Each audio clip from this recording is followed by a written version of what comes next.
বইকে মেধা ও মননের অন্যতম উৎস বলে বক্তব্যে জানান মুখ্যমন্ত্রী।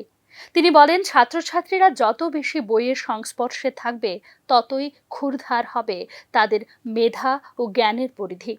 এই প্রসঙ্গে অন্য আঙ্গিক যোগ করে মুখ্যমন্ত্রী জানান, আগে দোকানে গিয়ে নতুন বই ক্রয় করত ছাত্রছাত্রীরা এবং তার ফলে বইয়ের প্রতি তাদের মমত্ববোধ ও ভালোবাসা ছিল অনেক বেশি।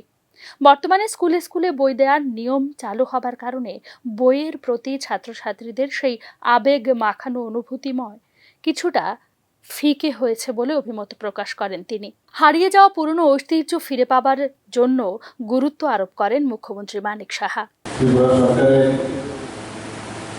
মাননীয় মন্ত্রী ট্রিপুরা যিনি সবসময় আপনাদের বিষয়ে আমাকে সবসময় বলেন। শিক্ষাঙ্গনে Tripura book sellers and publishers অ্যাসোসিয়েশনের বিশেষ গুরুত্বপূর্ণ ভূমিকার কথা ওই দিন বক্তব্যে তুলে ধরেন মুখ্যমন্ত্রী।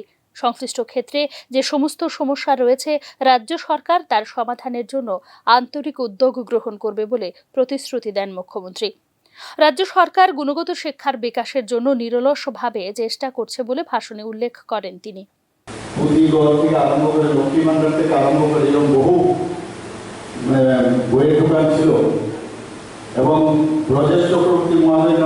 Tripura book sellers and publishers অ্যাসোসিয়েশনের অনুষ্ঠানে অন্যান্যদের মধ্যে উপস্থিত ছিলেন মন্ত্রী ট্রিপুরা ও বুক সেলার্স অ্যাসোসিয়েশনের নেতৃত্বরা।